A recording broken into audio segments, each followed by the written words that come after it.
बदलते भारत की शान।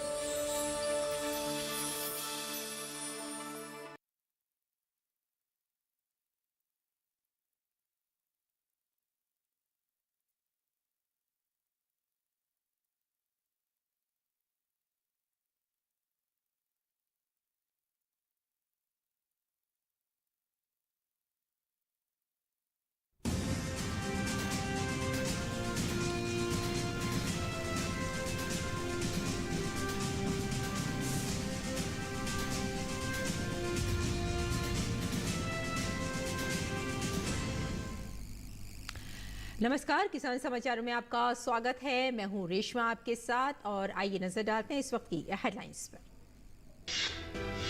प्रधानमंत्री ने मंगलवार को Global Partnership on Artificial Intelligence शिखर सम्मेलन का किया शुभारंभ। कहा, हाल ही में एग्रीकल्चर में एआई चैटबॉट किया गया है लॉन्च। किसानों को अपने एप्लीकेशन स्टेटस, पेमेंट डिटेल्स और गवर्नमेंट स्कीम से जुड़े अपडेट्स जानने में मिलेगी मदद।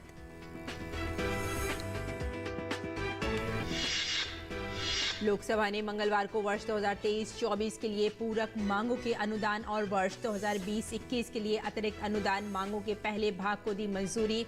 वित्त मंत्री निर्मला सीतारमण ने बताया, उर्वरक सब्सिडी के लिए 16,300 करोड़ रुपए का किया जाएगा प्रावधान। मनरेगा योजना के लिए 20,000 करोड़ रुपए कराए गए हैं उपलब्ध।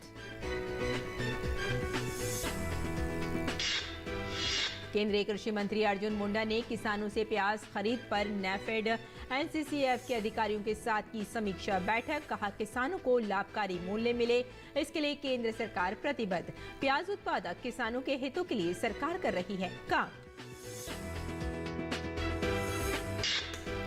केंद्रीय मंत्री बीएल वर्मा ने मंगलवार को लोकसभा में कहा, जमीनी स्तर पर काम करने वाली प्राथमिक कृषि ऋण समितियों को आधुनिक बनाने के लिए सरकार प्रतिबद्ध।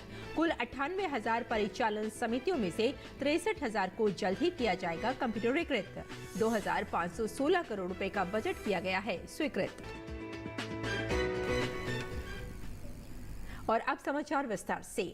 प्रधानमंत्री नरेंद्र मोदी ने वार्षिक Global Partnership on Artificial Intelligence शिखर सम्मेलन का शुभारंभ किया। ये शिखर सम्मेलन नई दिल्ली के प्रगति मैदान स्थित भारत मंडपम में 14 दिसंबर तक चलेगा। इसमें देश भर से 50 से अधिक जीपीएआई विशेषज्ञ और 150 से अधिक वक्ता हिस्सा ले रहे हैं। साल 2024 के लिए भारत समूह की अध्यक्षता भी कर रहा है और प्रधानमंत्री मोदी ने कहा है कि भारत में एआई से जुड़े सॉल्यूशंस की चर्चा तो अब गांव-गांव तक पहुंच रही है। हाल ही में हमने एग्रीकल्चर में एआई चैटबॉट को लॉन्च किया। इससे किसानों को अपने एप्लीकेशन स्टेटस, पेमेंट डिटेल्स और गवर्नमेंट स्कीम से जुड़े अपडेट्स जानने में मदद मिलेगी। भारत में एआई से जुड़े सॉल्यूशंस की चर्चा तो अब गांव-गांव तक पहुंच रही है। हाल ही में हमने एग्रीकल्चर में एआई चैटबॉट को लॉन्च किया। इससे किसानों को अपने एप्लीकेशन स्टेटस, पेमेंट डिटेल्स और गवर्नमेंट स्कीम से जुड़े अपडेट्स जानने में मदद मिलेगी। हम एआई की मदद से भारत में अपने हेल्थ सेक्टर को भी पूरी तरह से ट्रांसफॉर्म करने की दिशा में काम कर रहे हैं। सस्टेनेबल डेवलपमेंट गोल्स को हासिल करने में भी एआई अहम भूमिका निभा सकती है। पीएम मोदी ने कहा कि भारत में एआई फॉर ऑल की भावना से प्रेरित होकर सरकार की नीतियां और प्रोग्राम तैयार किए गए हैं। सरकार का प्रयास है कि हम सामाजिक विकास और समावेशी विकास के लिए एआई की क्षमताओं का पूरा लाभ उठाएं।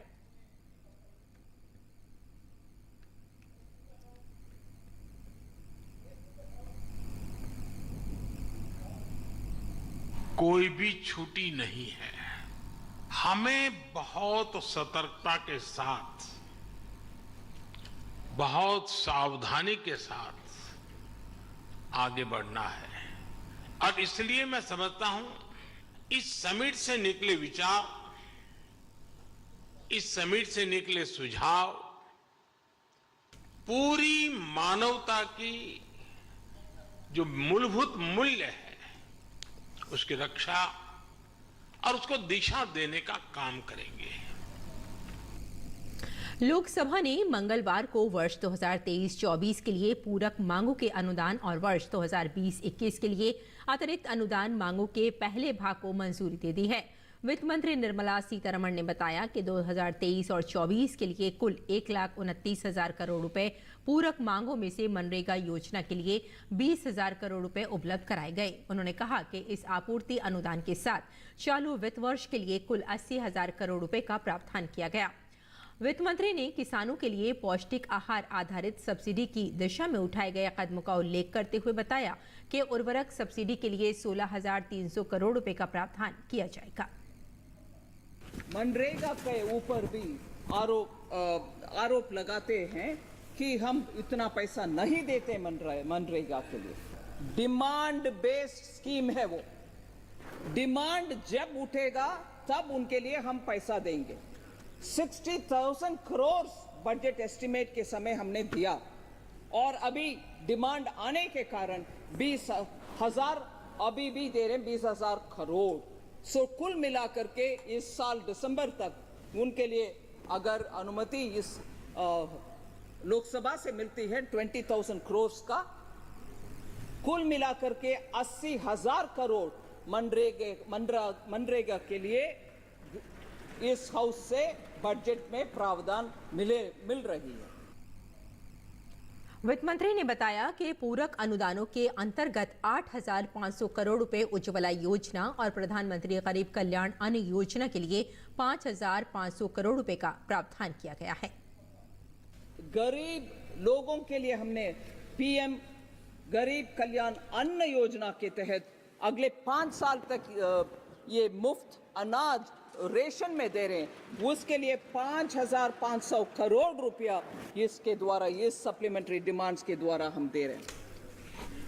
फिर ये उज्ज्वला योजना का number of house holds increase करने के लिए जो प्रॉमिस था, जो वायदा माननीय प्रधानमंत्री जी ने दिया, उसके लिए 8,500 करोड़ दे रहे हैं, जिससे एलपीजी कनेक्शन गरीब के हाउस होल्ड तक जाए और पूरा सैचुरेशन हो जाए, जिससे एक भी गरीब, ऐसे गरीब ना होना चाहिए जिनके लिए वो एलपीजी उज्ज्वला मिलना चाहिए, उनको नहीं मिला, ऐसे आरोप नहीं होगा। सभी लोगों को जो उज्ज्वला बेनिफिशियरी होने का उनका है क्षमता, उनके पास सिलेंडर पहुंच जाएगा। और केंद्रीय कृषि एवं किसान कल्याण तथा जनजातीय कार्य मंत्री अर्जुन मुंडा ने किसानों से प्याज की खरीद के संबंध में मंगलवार को नई दिल्ली में नैफेड, एनसीसीएफ, कृषि और खाद्य एवं उपभोक्ता मामलों के मंत्रालय के वरिष्ठ अधिकारियों के साथ एक बैठक में समीक्षा की। बैठक में मुंडा ने कहा कि किसानों को लाभकारी मूल्य मिले, इसके लिए केंद्र सरकार प्रतिबद्ध है। गुणवत्तापूर्ण उपज खरीदार किसानों को सही कीमत देने के उद्देश्य से व्यापक प्रचार तथा किसानों तक पहुंच के लिए समाचार पत्रों में विज्ञापन भी प्रकाशित किए जा रहे हैं। बैठक के दौरान कृषि एवं किसान कल्याण मंत्रालय के विशेष सचिव ने बताया कि प्याज की अधिक बुआई के लिए किसानों को प्रोत्साहित करने के उद्देश्य से राज्य सरकारों के साथ बैठकें की गई हैं। केंद्रीय कृषि राज्य मंत्री कैलाश चौधरी ने मंगलवार को लोकसभा में कहा कि किसानों की बेहतरी के लिए सरकार लगातार काम कर रही है। एलाइड सेक्टर के अंदर किसानों को सहायता मिले तो सबसे पहले तो इसके लिए किसानों को ऋण देने के लिए एक अभी 19 सितंबर 2023 को हमने एक पोर्टल जारी किया है जो किसान ऋण पोर्टल है। उस ऋण पोर्टल के ऊपर कोई भी किसान अगर जाकर वहाँ पर का अगर अपना अप्लाई करता है या उसके सामने प्रॉब्लम है तो उसका समाधान किया जाता है, जिसमें उसके एटीएम के ऊपर ही उपलब्ध है, एक बार यूज़ कर हो सकता है। वैसे ही वो अगर पैसे को की कोई सीमा नहीं है, कितनी बार भी निकाल सकता है। और इसके साथ ही उसमें मैं आपसे ये भी बताना चाहूँगा कि ये जो कृषि केसीसी है, किसानों को ऋण मिलने की बात है, एलाइड सेक्टर में बात की है, तो मैं इसमें ये मुझे बताते हुए खुशी हो रही है कि पहले ये किसानों को सिर्फ जो किसान खेती करता था उसी को किसान क्रेडिट कार्ड के माध्यम से केसीसी मिलती थी, लेकिन मुझे बताते हुए खुशी है कि अभी हमारी सरकार ने और प्रधानमंत्री नरेंद्र मोदी जी के नेतृत्व में जो हमारे फिशरमैन हैं, जो फिशरीज की करते हैं, उनको भी केसीसी दी जा रही है और उसके साथ ही पशुपालक है उनको भी केसीसी के माध्यम से ऋण देने का प्रावधान किया गया है, जो पहले 1 लाख रुपए तक था किसानों को, उसको बढ़ाकर 1,60,000 रुपए तक बिना कोई मोर्गेज के, कोलेट्रल के देने का प्रावधान किया है। और उसी में जो फिशरीज के और जो डेयरी के ऊपर जो किसान हैं, उन किसानों को 2 लाख रुपए तक का प्रावधान किया गया, जिसका लाभ किसान लगातार ले रहा है। और मुझे लगता है ये किसानों के लिए, जो एलाइड सेक्टर के अंदर किसान को ऋण देने के लिए बहुत बड़ा कदम है माननीय प्रधानमंत्री जी का। और केंद्रीय कृषि राज्य मंत्री शोभा करंदलाजे ने मंगलवार को लोकसभा में कहा कि ड्रोन उत्पादन के लिए सरकार कई कदम उठा रही है। ड्रोन को अभी केवीके में रखे हैं सर। अलग अलग प्राइवेट कंपनी को भी ड्रोन उत्पादक के लिए हम मदद दे रहे हैं। केवीके में अभी ट्रेनिंग हो रही है, किसानों को ट्रेनिंग देना, उसका प्रदर्शन करना वो चालू रखे है सर। मैं पहले क्वेश्चन में बताया है सर, अब प्रधानमंत्री का वो इच्छा से अनुसार 15,000 ड्रोन दीदी को हम ट्रेनिंग देंगे एंड उसका ड्रोन का उत्पादन करने के लिए भी हम प्राइवेट कंपनी को बोल चुके हैं सर, और उसका अभी काम हो रही है। करंदलाजे ने कहा कि नमो ड्रोन योजना में महिलाओं को प्रशिक्षित किया जा रहा है। नमो ड्रोन दीदी नाम से ये ट्रेनिंग देने का काम अभी शुरू किया है सर। इसी में 15,000 महिलाओं को ट्रेनिंग देंगे एंड उसके साथ एक असिस्टेंट भी रहेगी। लाइक 30,000 महिला को हम ड्रोन का ट्रेनिंग देंगे, इसको महिला इस्तेमाल करने वाले हैं सर। ऐसे सभी जगह में सभी किसानों का आय कैसे बढ़ाए, उसका उत्पादकों को मार्केट तक हम कैसे लेके जाए, ये सब ट्रेनिंग दे रहे सर। केंद्रीय कृषि राज्य मंत्री ने बताया कि किसानों को कौशल विकास करने के लिए सरकार लगातार काम कर रही है। 3 साल में हम 4,48,00,000 किसानों को अलग अलग विभाग में हम ट्रेनिंग दे चुके हैं सर। एंड हमारा नियम हैदराबाद यूनिवर्सिटी है, ट्रेनिंग सेंटर है, ICAR है, ऐसे सारे विभाग में हम ट्रेनिंग दे रही है। एंड अभी स्किल डेवलपमेंट कौशल विकास विभाग से 200 घंटा का 200 घंटा का ट्रेनिंग किसानों को हम दे रहे हैं। एंड कौशल विकास विभाग से 7 दिन का एक ट्रेनिंग है, वो भी चालू है। इसी में फील्ड विजिट है, इसी में मशरूम कैसे उगाना, इसी में मधुमक्खी कैसे करना, फिशिंग एंड बागवानी क्षेत्र का ट्रेनिंग भी इसी में दे रही है। केंद्रीय रसायन और उर्वरक मंत्री मनसुख मंडाविया ने मंगलवार को कहा, उर्वरक उत्पादन में वृद्धि हुई है और किसानों को रियायती दरों पर उर्वरक उपलब्ध कराए जा रहे हैं। अभी नैनो यूरिया के 9 संयंत्र देश भर में काम कर रहे हैं। सरकार वर्ष 2025 तक 13 और संयंत्र शुरू करेगी। इन संयंत्रों के माध्यम से नैनो यूरिया के उत्पादन को और अधिक बढ़ाया जाएगा। उन्होंने कहा कि हम दुनिया के पहले देश हैं जिसने सबसे पहले नैनो यूरिया बनाई है। नैनो यूरिया की 500 ml की एक बोतल यूरिया के एक बैग को रिप्लेस कर रही है। इससे किसानों की मेहनत और लागत दोनों कम हुई है। मनसुख मांडविया ने कहा कि उर्वरक क्षेत्र में हम मजबूत हुए हैं, लेकिन अभी हमें लगभग 200 लाख टन यूरिया का आयात करना पड़ता है। इसके लिए समय समय पर निविदा मंगाई जाती है और पारदर्शी तरीके से हम यूरिया की खरीद करते हैं। सहकारिता राज्य मंत्री BL वर्मा ने मंगलवार को लोकसभा में कहा कि सरकार सहकारी ऋण संरचना के अंतर्गत जमीनी स्तर पर काम करने वाली प्राथमिक कृषि ऋण समितियों को आधुनिक बनाने के लिए प्रतिबद्ध है। देश में कुल 98,000 परिचालन समितियों में से 63,000 को जल्द ही कंप्यूटरीकृत किया जाएगा। इसके लिए दूरस्थ ग्रामीण क्षेत्रों में ऋण की सुविधाएं सुगमता से उपलब्ध कराने के साथ साथ आपके आसाम राज्य में 583 क्रियाशील पैक्स का हमने कंप्यूटरीकरण किया है और जिसमें 374 पैक्स में ERP ट्रायल रन भी हो चुका है। तो पैक्स के लिए हमने मॉडल उपनियम में 1884 पैक्स जिसके मॉडल वायलॉज अपना लिए गए हैं। 787 पैक्स का कंप्यूटरीकरण किया है हमने 583 का, जिसमें 314 का ट्रायल रन जारी हो चुका है और जिसमें हमने नई पैक्स डेयरी और मत्स्य की जो बनाने का काम किया है। इसमें हमारी अनाच्छादित पंचायतें 620 थी, इसमें नई गठित पैक्स मत्स्य हमने 93 हमने करने का काम किया है। तमिलनाडु में भारी बारिश के कारण हुए नुकसान का जायजा लेने के लिए केंद्र की एक टीम राज्य के दौरे पर है। राष्ट्रीय आपदा प्रबंधन प्राधिकरण एनडीएमए के सलाहकार कुणाल सत्यार्थी के नेतृत्व वाली इस 6 सदस्यीय केंद्रीय टीम ने मंगलवार को चेन्नई स्थित राज्य सचिवालय में तमिलनाडु के मुख्य सचिव शिवदास मीना के साथ बैठक की। इस बैठक में राजस्व, वित्त, परिवहन, राजमार्ग और पुलिस विभाग के सचिव और अन्य वरिष्ठ अधिकारी शामिल हुए।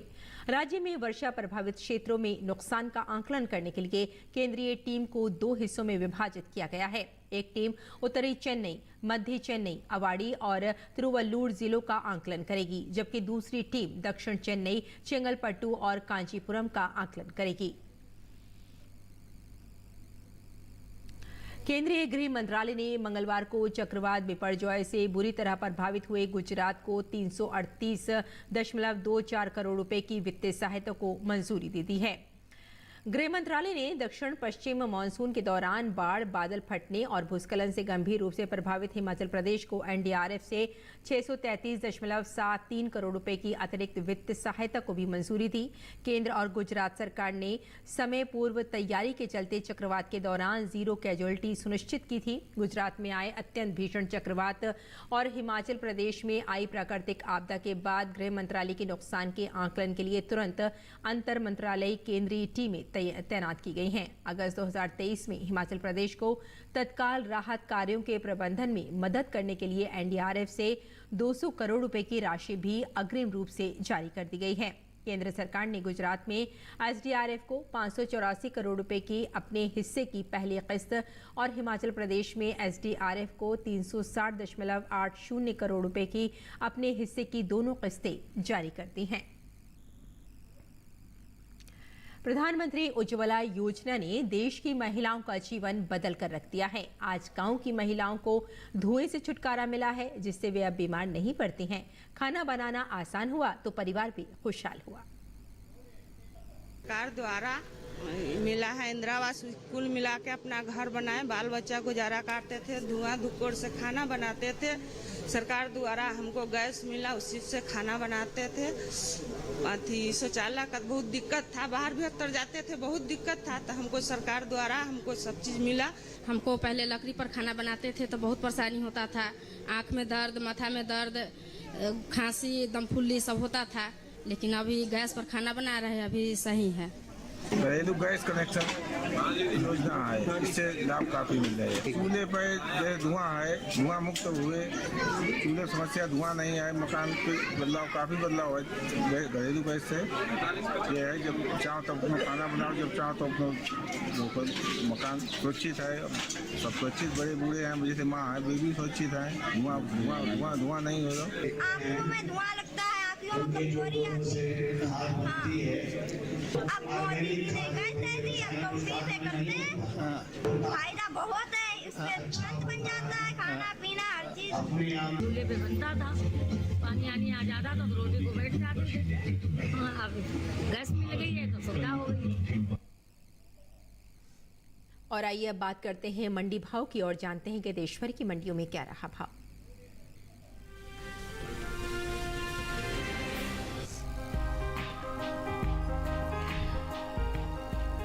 कृषि उपज मंडियों में धान की आवक सामान्य बनी हुई है। मंगलवार को ज्यादातर मंडियों में धान का कारोबार स्थिरता के साथ हुआ, जबकि कुछ मंडियों में बढ़त देखने को मिली।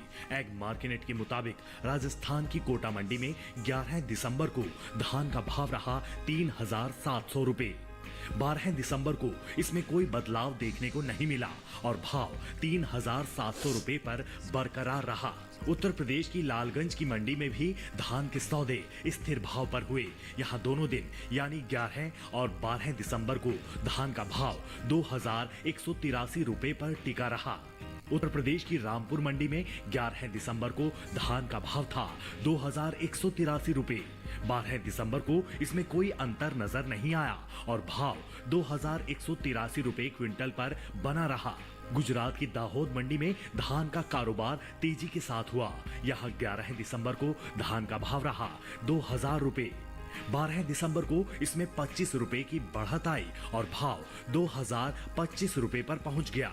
घरेलू स्तर पर इस साल धान की पैदावार रिकॉर्ड स्तर पर जा सकती है। कृषि मंत्रालय के तीसरे अग्रिम अनुमान के मुताबिक साल 2022-23 के दौरान देश में धान की उपज 1355.42 लाख टन होने का अनुमान जताया गया है। ये उपज पिछले साल की तुलना में 60.71 लाख टन अधिक है। पिछले साल धान की पैदावार 1294.71 लाख टन रही थी।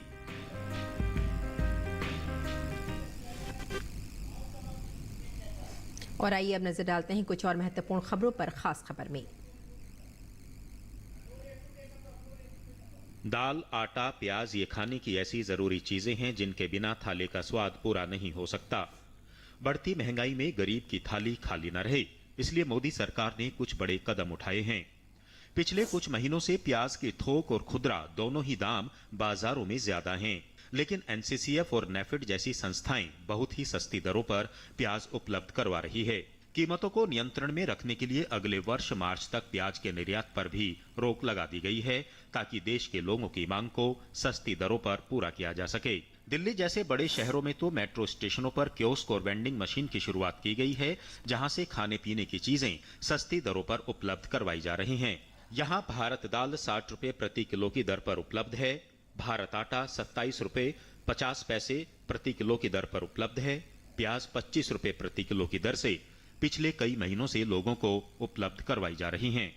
निश्चित रूप से मैं ये महसूस करता हूँ कि हम महंगाई को बढ़ने रहे और ये सरकार का प्रायोरिटी रही है। 2014 के बाद से हमने पूरी प्राथमिकता रखा है कि महंगाई न बढ़े। भारत आटा, भारत दाल और अनियंस जो हम प्याज का वितरण कर रहे हैं, वो देश में आम जन को इस सरकार की ये मुहिम बहुत ही अच्छी लगी है। प्याज भी कंट्रोल्ड रेट पर दी जाती है। प्याज की कीमतों को नियंत्रण में रखने के लिए पिछले दिनों निर्यात पर रोक लगा दी गई है और किसानों से सीधे 7 लाख टन प्याज खरीदने का फैसला केंद्र सरकार ने किया है, जिसमें 5 लाख टन की खरीद अभी तक हो चुकी है। केंद्र सरकार के इन प्रयासों के चलते ही 17 नवंबर को प्याज की जो दर करीब 60 रुपए प्रति किलो थी, अब 50 रुपए पर आ चुकी है। प्याज की जो कीमतें पिछले वर्ष की अपेक्षा बढ़ी हुई हैं, उसको लेकर पिछले कुछ महीनों से सरकार ने कई कदम उठाए हैं। पहला कदम जो इस बारे में था कि प्याज का जो निर्यात है उसको रिस्ट्रिक्ट किया जा सके, कंट्रोल किया जा सके। हम लगातार किसानों से खरीद कर रहे हैं और इसको जारी रखेंगे। अभी हमें सरकारी बफर के लिए 2 लाख टन प्याज और खरीदने की आवश्यकता है। खरीफ की बुआई में जो देरी हुई थी, उस वजह से जो सप्लाईज हैं अब देरी से उपलब्ध होना शुरू होंगी और ये रबी तक, मार्च तक कंटिन्यू करेंगी। तो प्याज में कोई चिंता का विषय नहीं है। केंद्र सरकार ने लोगों को आश्वस्त किया है कि नई फसलों की बाजार में आमद और सरकार के तमाम प्रयासों से खाद्य पदार्थों की कीमतें अब थोक और खुदरा दोनों ही बाजारों में कम होने लगी हैं। अनुज यादव, डीडी न्यूज, दिल्ली। आगे बढ़ते हैं। खाद्य पदार्थों की अभी आपने देखा कि कीमतों को नियंत्रण रखने में दाल, आटा और प्याज जैसी ज़रूरी चीज़ें सस्ती दरों पर उपलब्ध कराने के लिए केंद्र सरकार पूरी तरह से प्रयास कर रही है। और अब बात करते हैं विकसित भारत और संकल्प यात्रा की। तो विकसित भारत संकल्प यात्रा हिमाचल प्रदेश के सुलह विधानसभा की पंचायतों में पहुंची। यात्रा में जहां केंद्र सरकार द्वारा चलाई जा रही विभिन्न कल्याणकारी योजनाओं को दी गई, तो वहीं लाभार्थी ने मेरी कहानी मेरी जुबानी के माध्यम से अपनी सफलता की कहानी सुनाई। विकसित भारत संकल्प यात्रा सुलह विधानसभा के देहड़, रमेहड़ समेत कई पंचायतों में पहुंची। इस मौके पर लाभार्थियों ने बढ़ चढ़कर हिस्सा लिया और बड़े उत्साह से विकास रथ का स्वागत किया। इस अवसर पर पूर्व विधानसभा अध्यक्ष एवं सुलह विधानसभा के विधायक विपिन सिंह परमार मौजूद रहे। मौके पर उपस्थित लोगों को केंद्र सरकार की योजनाओं की जानकारी देते हुए बताया गया कि केंद्र सरकार की ओर से चलाई जा रही योजनाओं का गरीब, अमीर, किसान, युवा और महिला समेत सबको लाभ मिल रहा है। अगर बीमारी लगती है तो जेब उनको हल्की ना करनी पड़े, उनको अपनी जमीन जो है गिरवी ना रखनी पड़े, उसमें से रास्ता निकाला। और रास्ता निकाला तो देश के 50 करोड़ लोगों को आयुष्मान कार्ड योजना दी। दहन निवासियों, आपके यहाँ पर भी 200 कार्ड है। आपके यहाँ पर 450 लाभार्थी किसान सम्मान निधि के हैं। ये सुरक्षा चक्कर है, ये गारंटी है। लोगों को योजनाओं की जानकारी तो दी ही जा रही है, साथ ही हाथों हाथ समस्याओं का निराकरण भी हो रहा है। शिविर में लोगों का चेकअप किया जा रहा है। लाभार्थियों ने बताया कि योजनाओं की वजह से उनका जीवन स्तर काफी सुधर गया है। मैं राष्ट्रीय ग्रामीण आजीविका मिशन के तहत स्वयं सहायता समूह से जुड़ी हूं और इससे मुझे समूह सखी का कार्य मिला है, जिससे मैं सभी विभिन्न पंचायतों में जाकर अपना कार्य करती हूं। मैं जो किसान मोदी के वो 6,000 रुपये आते हैं, हम कृषि मित्र के लिए और खेती के लिए यूज कर रहे हैं और हम सब्जी वगैरह लगाते हैं, हमें उससे बेनिफिट हो रहा है। मुझे प्रधानमंत्री आवास योजना का मकान मिला है और पहले मेरा मकान कच्चा था, अब पक्का मकान बना रही है, अच्छे से रह रही, सब ठीक ठाक चल रहा है। इसके लिए सरकार का बहुत बहुत धन्यवाद। उज्ज्वला गैस मिली मुझे, पहले चूल्हा बाल दे, बड़ा धन्यवाद। सरकार की प्रमुख योजनाओं को जन जन तक पहुंचाने के लिए देश भर में विकसित भारत संकल्प यात्रा शुरू की गई है, ताकि ये सुनिश्चित किया जा सके कि इन योजनाओं का लाभ सभी लक्षित लाभार्थियों तक समयबद्ध तरीके से पहुंच सके। Bureau report, DD news. और आइए अब नजर डाल लेते हैं कुछ और महत्वपूर्ण खबरों पर। खास खबर में संसद भवन पर हुए आतंकी हमले की 22वीं बरसी पर उपराष्ट्रपति और राज्यसभा के सभापति जगदीप धनखड़, प्रधानमंत्री नरेंद्र मोदी, लोकसभा अध्यक्ष ओम बिरला, गृह मंत्री अमित शाह समेत कई केंद्रीय मंत्रियों और सांसदों ने हमले में शहीद हुए लोगों को श्रद्धांजलि दी है। इस हमले में 9 सुरक्षा बलों ने देश की रक्षा के लिए अपने प्राण की आहुति दी थी। डॉक्टर मोहन यादव ने मध्य प्रदेश के मुख्यमंत्री पद की शपथ ली। मध्य प्रदेश के राज्यपाल गंगूभाई सी पटेल ने मोहन यादव को शपथ दिलाई। कांग्रेस सांसद धीरज साहू के ठिकानों पर आयकर विभाग की छापेमारी में रेडियम रोड स्थित साहू के घर पर जमीन के अंदर जांच शुरू कर दी गई है। मशीनों के माध्यम से आईटी की टीम जांच कर रही है। मिट्टी के अंदर भी जेवरात सहित अन्य सामानों को छुपा कर रखे जाने का अंदेशा है। दिल्ली में भारतीय रेड क्रॉस सोसाइटी ने इंडियन स्कूल सादिक नगर में किशोरों के लिए नशीली दवाओं के दुरुपयोग की रोकथाम पर जागरूकता विषय पर एक कार्यक्रम का आयोजन किया। इस कार्यक्रम में नशीली दवाओं के दुरुपयोग के विषय पर पेंटिंग प्रतियोगिता, नुक्कड़ नाटक, नशीली दवाओं के दुरुपयोग की रोकथाम पर जागरूकता कार्यक्रम किए गए। दक्षिण कश्मीर में कई इलाकों में राज्य जांच एजेंसी ने छापेमारी की है। सीआरपीएफ और स्थानीय पुलिस की मदद से एसआईए अनंतनाग और कुलगाम समेत दक्षिण कश्मीर में कई स्थानों पर छापेमारी कर रही है। एफबीआई के निदेशक क्रिस्टोफर रे ने एक उच्च स्तरीय एफबीआई प्रतिनिधि मंडल का नेतृत्व करते हुए मंगलवार को एनआईए मुख्यालय का दौरा किया और एनआईए महानिदेशक दिनकर गुप्ता और वरिष्ठ अधिकारियों के साथ व्यापक चर्चा की। केंद्रीय मंत्री अनुराग सिंह ठाकुर का कहना है कि इतिहास देश के पूर्व प्रधानमंत्री जवाहरलाल नेहरू और कांग्रेस पार्टी को कभी माफ नहीं करेगा। राजनीतिक फायदे के लिए कांग्रेस ने देश को जो घाव दिए, इतिहास उसका गवाह है।